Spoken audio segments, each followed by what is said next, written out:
Kusmaning ayu Dewi Setyawati inggih Dewi Pujawati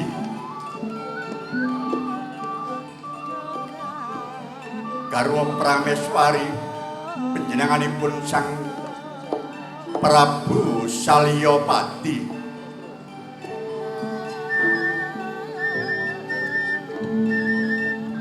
kahadep ban Sugandini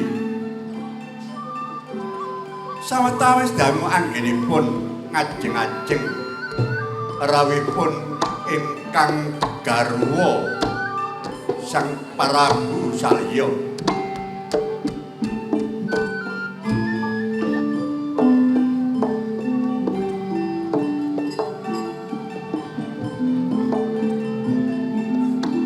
ketingal engriku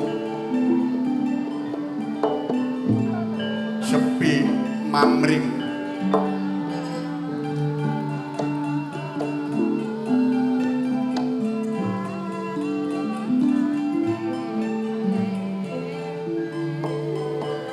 Dereng sawatawis dangling ringku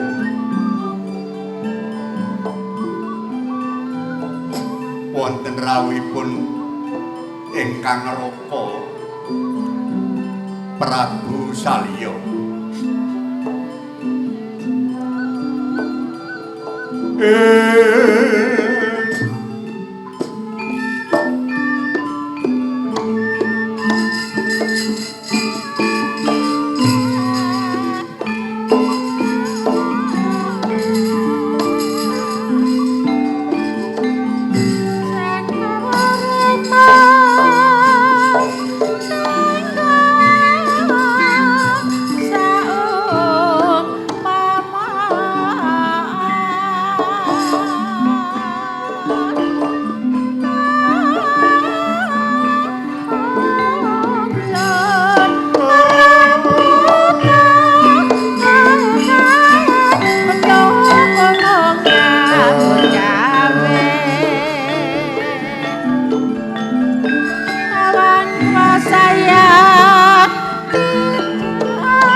Ayu-ayuning raja jaman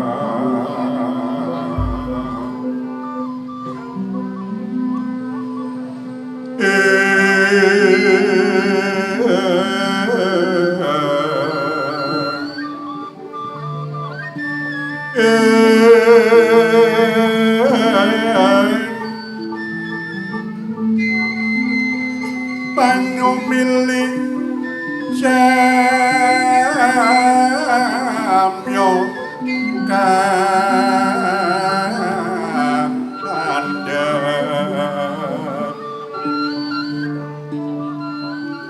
lunglungan samyo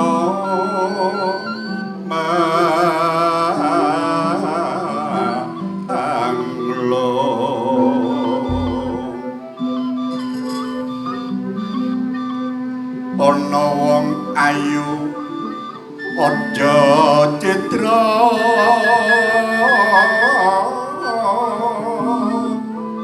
semayan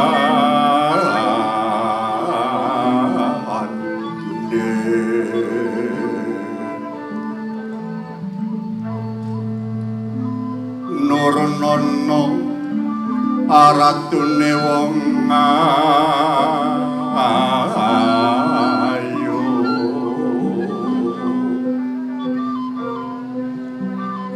sin setana galung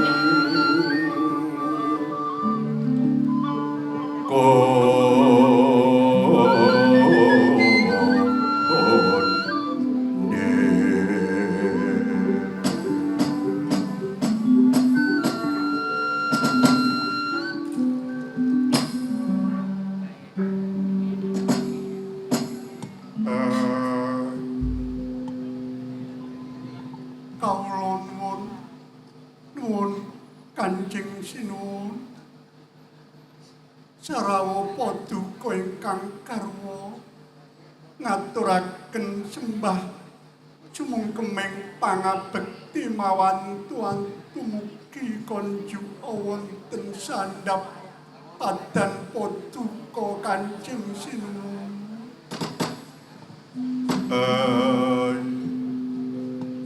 Yalah dalem jagat dewa Bathara ya jagat wasesaning Bathara kang linangkung Yayi jeneng para ngaturake sembah pangabekti marang pun Kakang ya wis tak tedha tak trima tak tampa tanganku loro tak lebokno jaja tak timbangi lahir tumurus sing batin ora liwat puja pangesunipun Kakang bae wong ayu tampanono Setyawati kula nuninggih Kurawalan angken kula mundi kacatong ing tangan kula kekalih kula cencang sak pucak ing rikmu kula lebetaken dasar tumanglung dados mampir pundak mugi dadosa jimat kula paripeh Pangeran Sugandini nuwun wonten pangendiwangan dawuh Gusti enakno ya anggonmu marak sowan ban Sugandini kula nuwun nuninggih kados mboten kirang prayogi anggen kula sowan namung sumengkeming pangabekti kula mugi kunjo Gusti iya wis tak tampa kanthi lega-legawaning penggalih kejawi saking menika Pangeran dadosaken kakyat ing penggalih kang garwa dening menapa panjenenganipun sampun dangu boten enggal-enggal kondur dhateng Mantaraka ngantos kapang sanget ingkang garwa kalih panjenengan Pangeran yana smedhoting tias katya keleyaning ngarot kasaputing samirana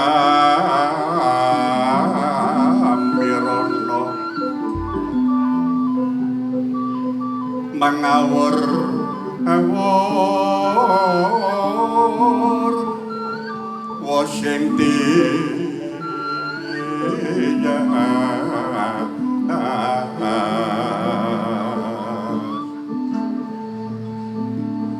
mulat sang Nalendra alon hangan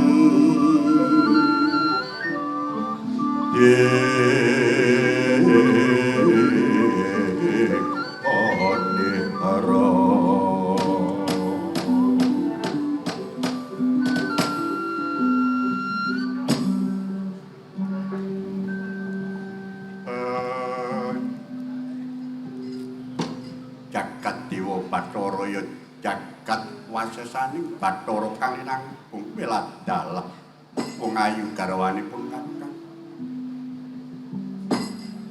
banget anggonmu arep-arep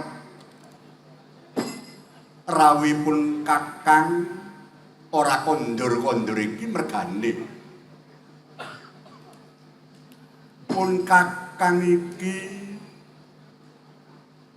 dampingi anakmu mantu anak Prabu Duryudana nggone ngembat praja wong ayu saya suwe ora saya enteng sanggane tambah abot dening sing disandang para Kurawa akeh prajurit kang padha sirna ana ing madyaning peperangan ora mitungake saguning para prajurit senajan ta para manggalaning yudha para senopati gegedhing peperang ya wis gugur ana ing medan peperangan jroning Maratayuda Jaya Binangun. Nganti judheg prenggalihe mantumu anak Prabu Duryudana kaya-kaya wis ora ana kang disawang maneh, malah panjenengane arep nyaliraning madeg dadi senopati kaya dening kagiyat pun kakang. Bareng mireng dawuh pangendikaning anak Prabu Duryudana kang mangkono arep nyaliraning dhewe madeg dadi senopati, aku ora tega aku. Pun kakang ora tega.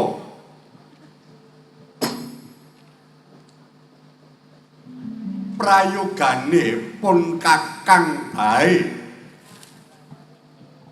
kang sagu dadi senopatining prajurit Ngastina.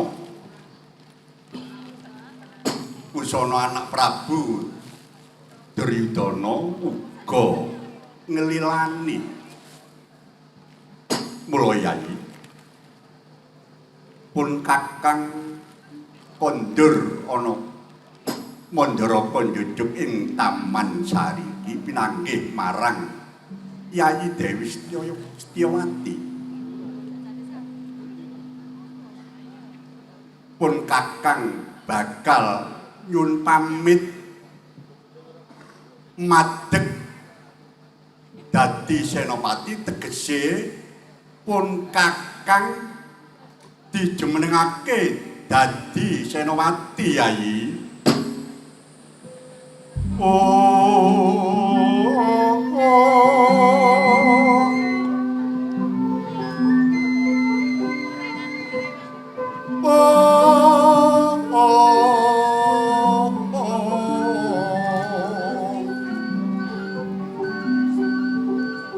Surem-suremek wadana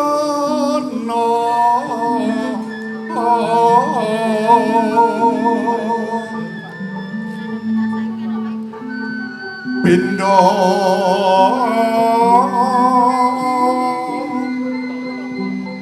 candraning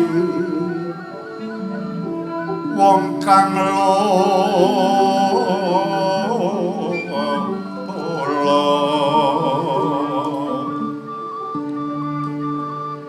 ler sanjang harka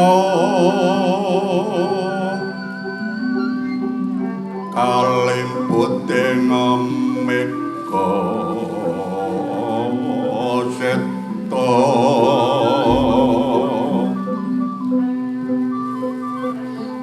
satemat dadi ruwet lan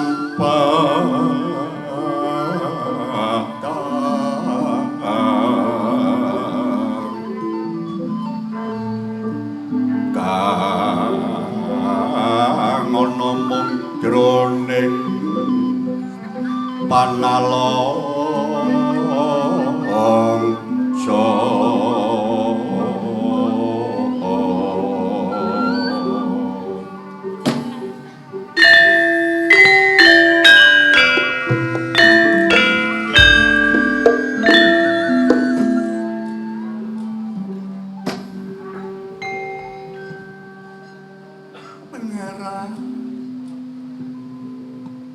Paduka jimat pepunden kula panjenengan sesembahan kula. Tupi kula nampi dawuh pangendikanipun panjenenganipun pangeran.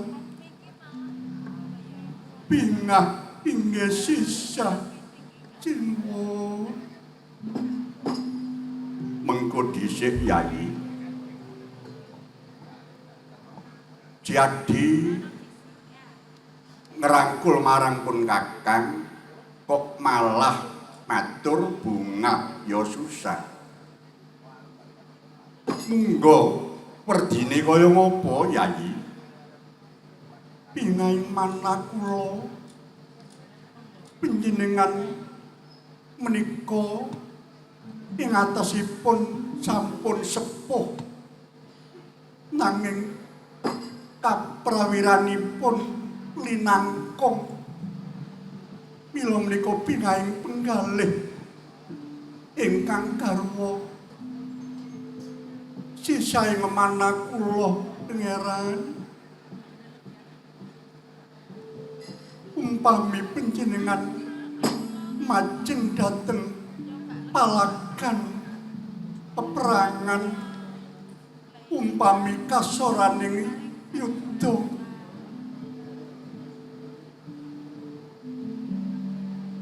pangeran sinten ingkang dados pengayoman kula sinuwun.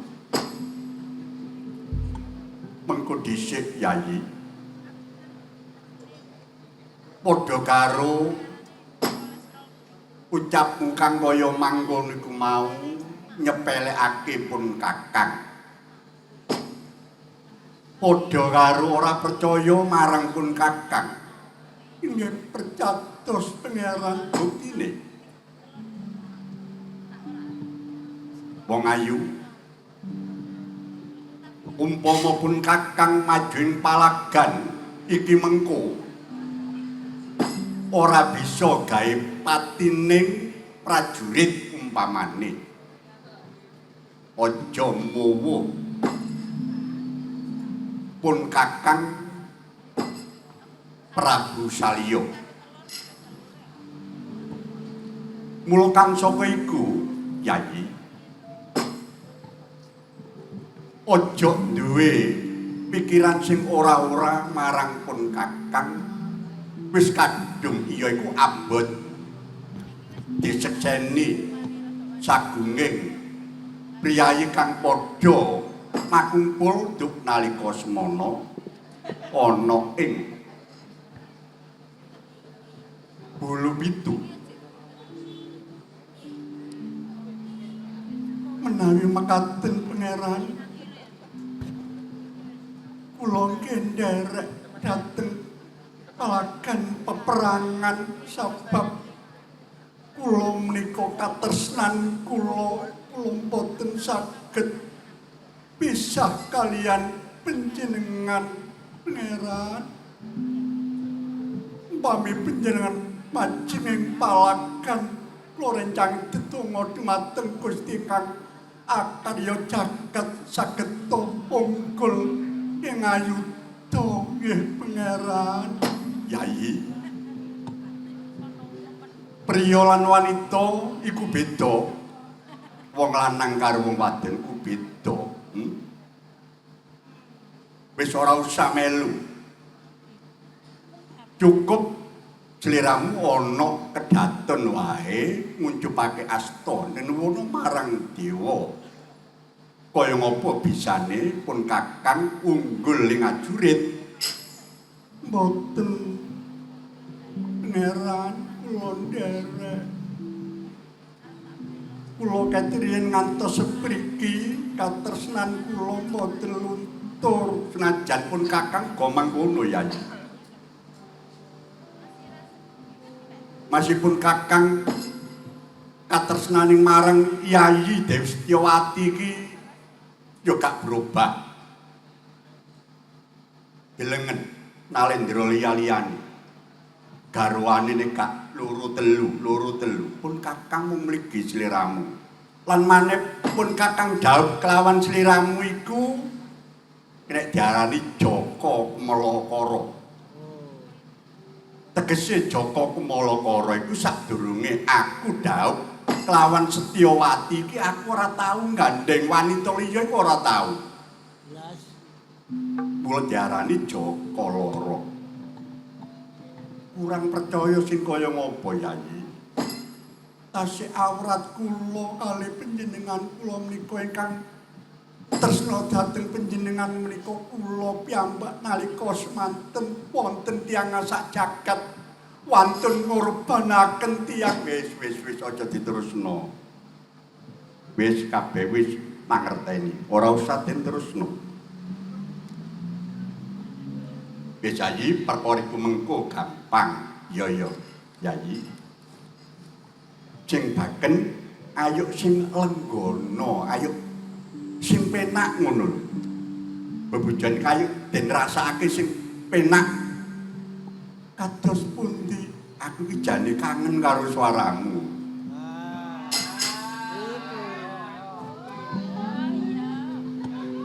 Aku iki kangen karo swaramu. Swaramu biyen iku jan wis malah iku sing goncangno. Pun kakang liriking mripatmu biyen.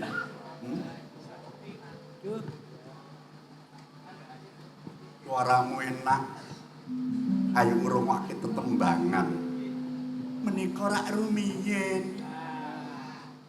Menika sampun sepuh. Kaya sepuh menika swanten kala-kala menika nyeleot. Fales menika dipun wastani mekaten pangeran. Ya wis gak apa-apa. Pun kakang biyen nyong pira swara. Penggerong yo sok nembang cuma apal ngarepe tok pun kakang. Burine ku nano-nano. Kula rumiyin nggih saged nyinden. Ya tapi Mbak Sugandini nggonmu nyindenku ya wis becik nanging kudu sinau mat-matan. Iku penting. Contohnya padas putih umpamane bawa apa iku mat-matan dirasakake. Di swara kudu iso ngolah swara. Swara dada, swara irung, swara gedhe, swara cilik, nek cilik bening, nek gedhe arum. Nggih, menika kula mboten patek saged. Remenan kula menika pados saweran. Aja ngono ya. Ndak kurang becik. Kon wis dicukupi, dadi sinden melok sapa wae dibayar. Wis pira biasae. Aja njaluk saweran, saru. Riyen lama-lama penonton kan sok kula nggih dipangku.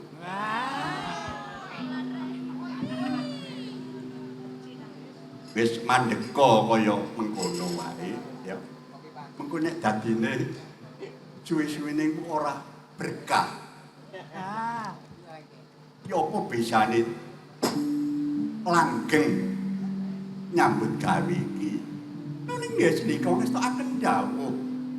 Menika kangge pelajaran kula dengan kula mboten nyuwun saweran pun. Njen sinten riyen niku mboten enten kok nyuwun saweran monggo sing nyuwun nyawer mboten wonten riyen niku. Iya. Kula nek jarani seni adiluhung iku dhuwure luhur. Ngene tata krama. Kula kudu iso ngreksa nggonmu dadi wanita umpama dadi sinden. Nggih, sindika wis tak aken dawuh. Nika tes pundi salajengipun merah tetep kula nderek.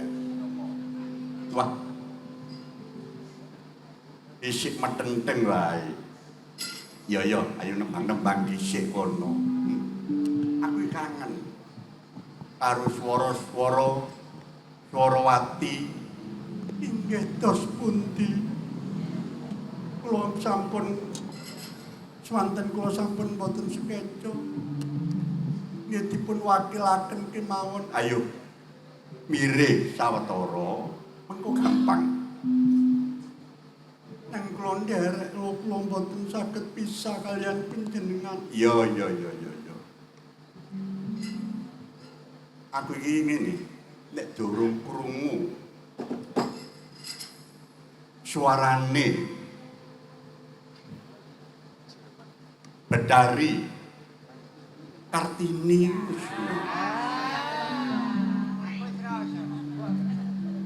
saking Kayangan Kudu.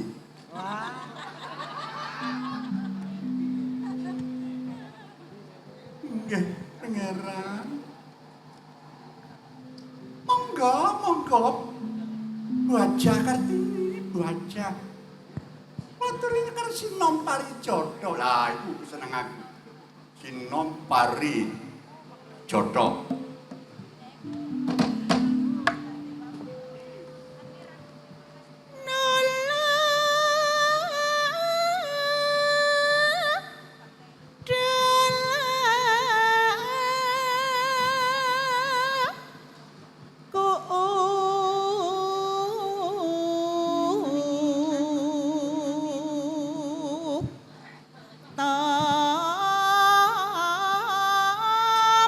Ma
jagat Dewa Bathara. Ya jagat wasesaning Bathara kang nanggung waduh. Jan suarane apik, eling kaya suaramu biyen nak ya. Setyawati. Nggih, Pangeran. Kados pundi, Pangeran? Mangsul ingkang garwa nderek wis ngene wae. Tak ambali maneh. Wong lanang lan wong wadon kan beda. Abot tanggung jawabipun Kakang. Madeg dadi senopati. Luwe-luwe iki bakal mungsuh sik daging kulit dhewe mula pun Kakang kudu madeg tengah-tengah kudu adil abote wong dadi tuwa iki kaya manggene iki maju kaya dene paribasane kesuduk gunting tatu loro ora sepiro larane nanging ngrantes ing manah ora budal kadung ngomong iya Prabu Salya kae biyen nganti saiki aja nganti goro iki sing tak jaga yen iya yen ora umpamane ora budal isin karo jagat pun Kakang Yayi tak jaluk sing penggono ing penggalih aja endhat nenuwun marang Gusti ingkang akarya jagat bisa kasembadan apa sing tak sedya iki mengko Yayi.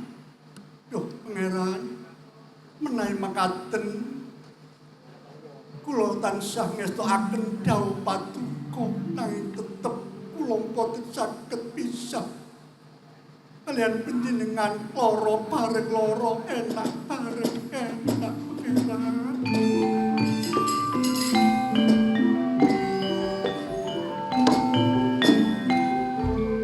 Mami wonten setanipun jeng jenengan kula nderek melo pecah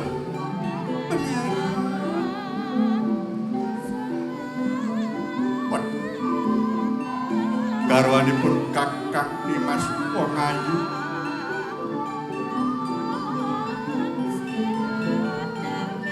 aku wis bisa nampa sekabehing apa kang dadi aturmu iku mau Yayi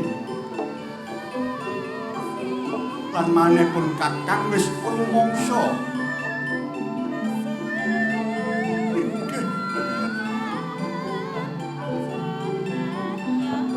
kula dinaniki pun Kakang nyuwun pamit Yayi.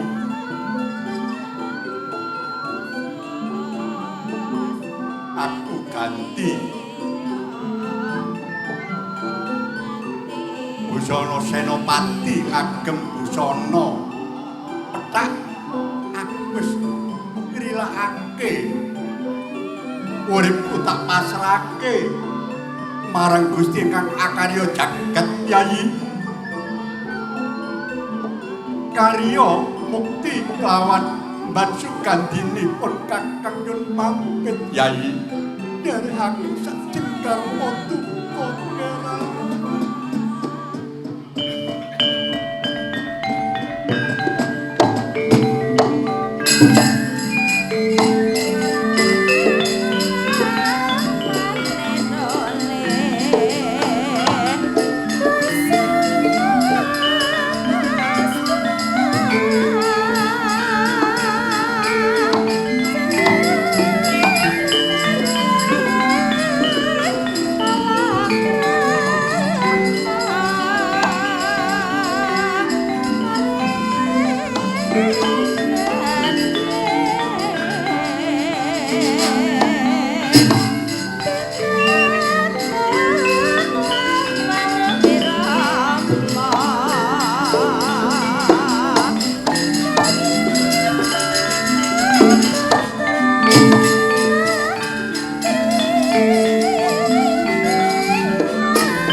Ngayatono kemantri markono pinangkesana lajeng tandha weru Gunawan Kunto Wibisana pecaing mecup bareng dadi awa ing warna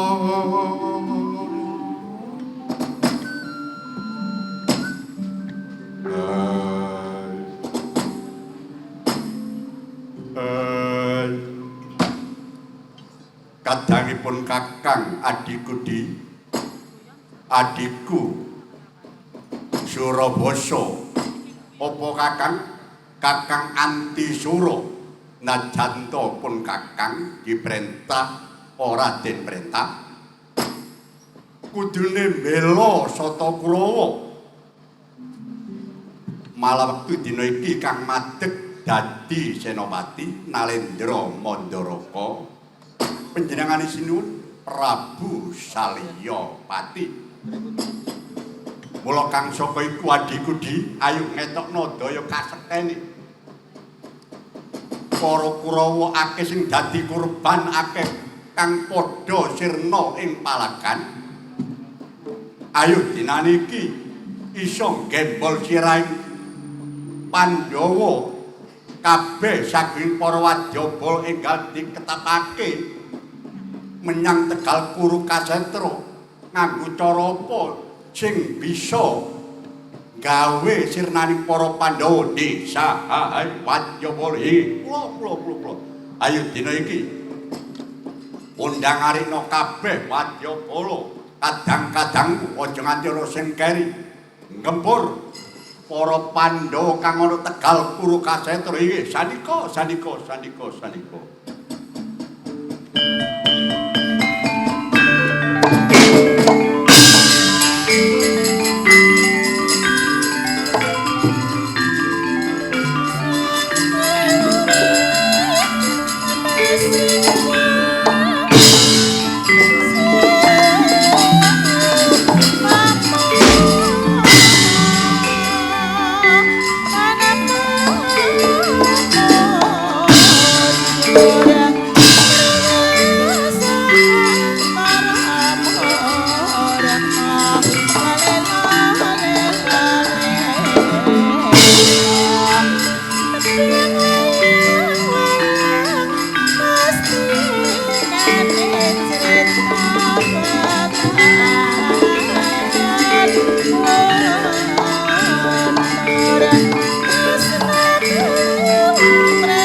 ana patinya kudawe jaya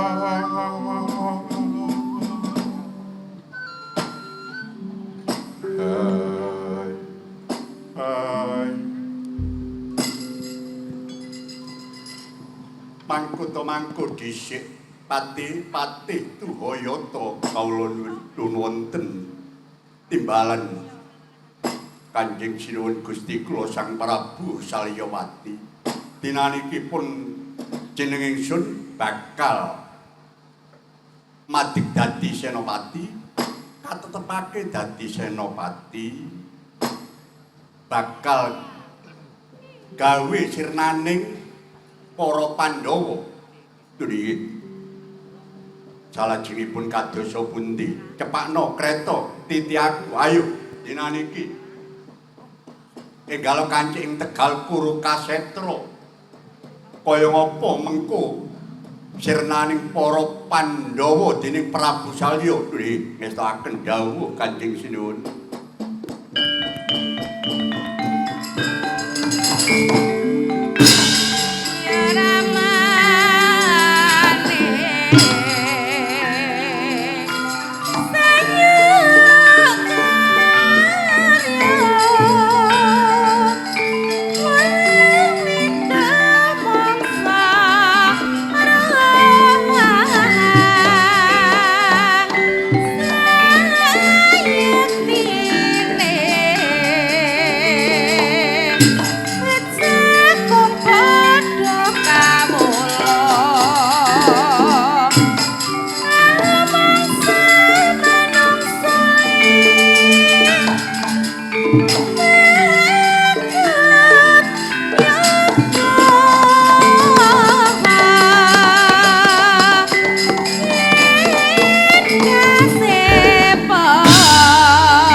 Wasita Siti Hawane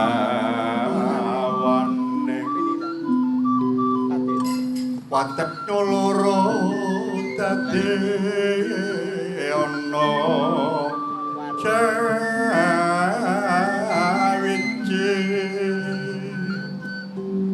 Watek loro narana dadi ana sawiji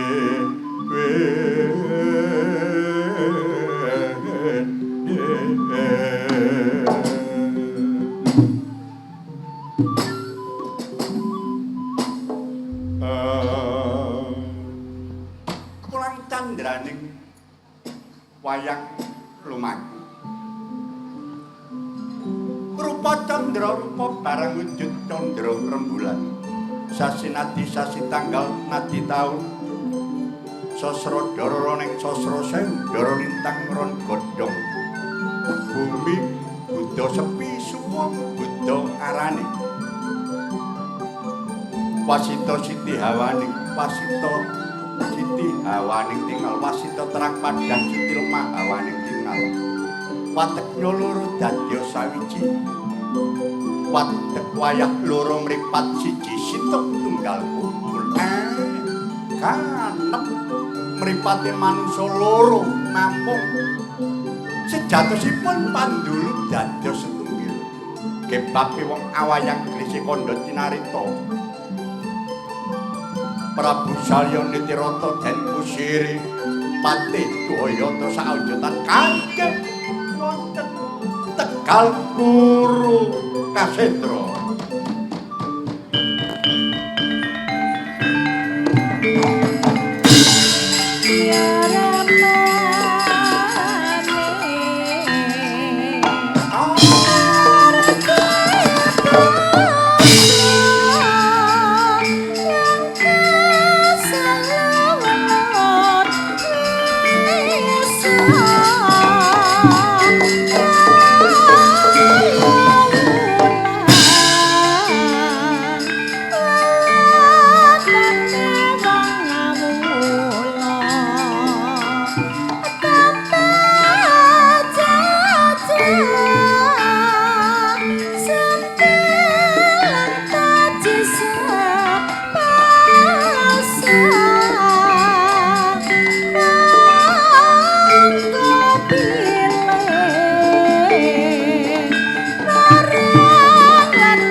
Menendang ana ing alaka Satriya menendang ana ing alaka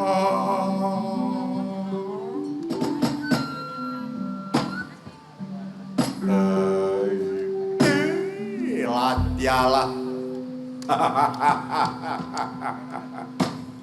Jagat Dewa Bathara ya jagat wasesaning Bathara kang nangkung Latyalah iki ana satriya gagah perkasa tanpa beda kaya jiwa ragaku. Sapa iki? Apane Pandhawa? Ya aku Warangka Praja. Jodiwati ya Lumajang Tengah. Pati Gustiku Raden Werkudara. Ya aku Patih Gagak Bongol. Latialah. Gagak Bongol ke? Nggih. Niki Pati Ndara Sena ni. Wong sing gedhe dhuwur telapane telapangan. Wah. Wah. Mila Ndara niki kedah ingkang atos-atos. Wis ora usah meling aku, ya. Nggih, mung kula ngengetaken. Aku ora lali. Menengo dhisik cekak nyrimpet-nyrimpeti nggonku ngomong. Oh, nggih. Paniku aja kaken peceko, Dik. Oh, ngono ndakno kaken gumenan ngono niku. Kaken gumenan niku apa?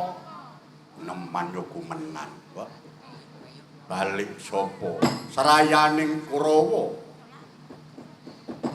Ya aku Nalendra saka Bata Gelar Prabu Antisura, ya Prabu Anom Antisura. Jejolan karep ndoleki Pandhawa dinane iki tak pateni. Pandhawa lima kudu rupa bebandan kabeh, cirike gedene tugel, janggane Pandhawa piyen perlu sirahe tak gawe golekan. Aja nyumbari sing ora ana. Apane? Aja nyumbari sing ora ana, sing ana wae. Sing ana sapa? Aku. Patih Gagak Bongol. Lho. Wani kon karo aku bangsat. Bangsat kon. Wani karo aku. Apamu sing tak wedeni? Wis tak sangoni, sang niat bondoku, bondo tekad. Tekad kanjat. Loro gak ono, malah tekadku sing dadi bagus ladalah. Kakak Bongol, Kakak Bongol. Bosen urip liram.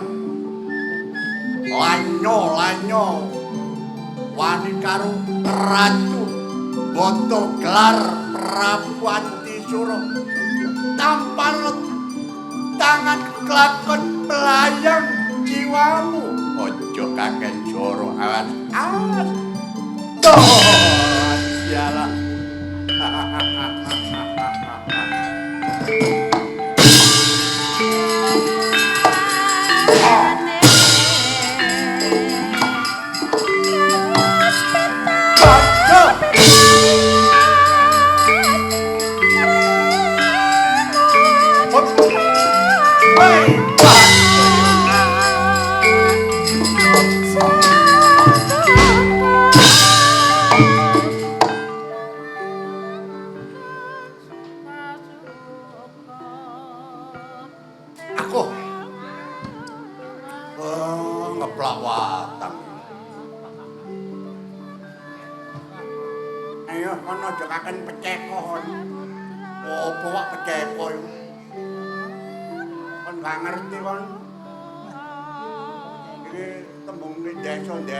Desa kono wong kaken meceko ya ayo.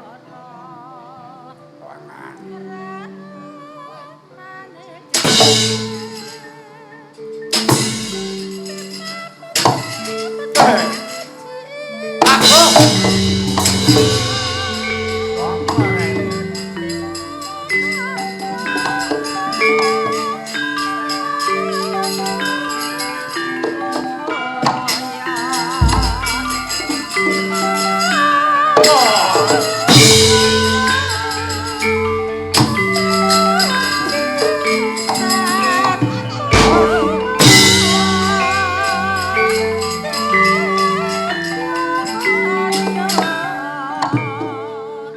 Hati-hati musuh Antisura.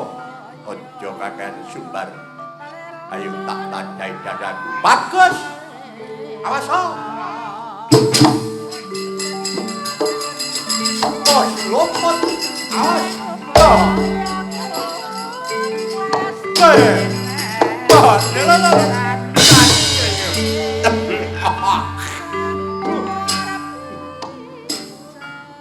Bong geblak.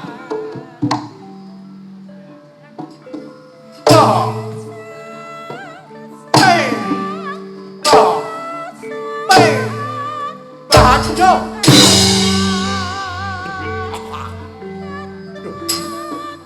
Tiba wali-wali.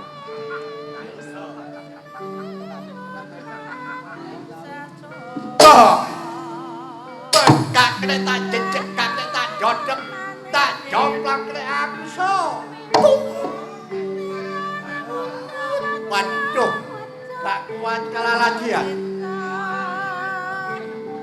Bah, bah, hot, oh, oh, hey, oh, oh, awas, awas, wait, hot, waduh, awas.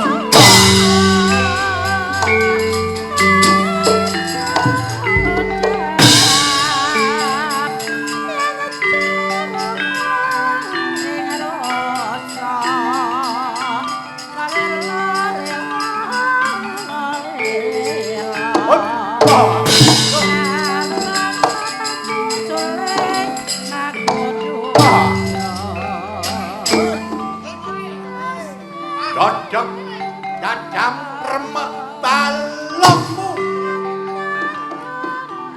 Bah. Loh. Gara sia-sia ini. Aku sia-sia hari ini. Adik tangan dikejut-kejut barangan. Bah. Bah, hop, bah, hey, bah, ada, hey,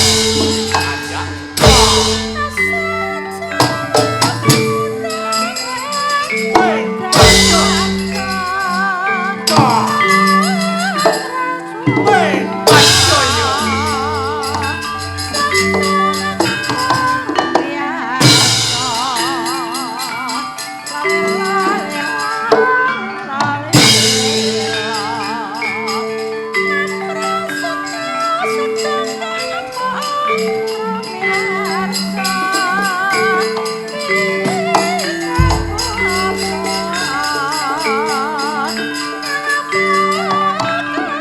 ayoyo, ah, hop.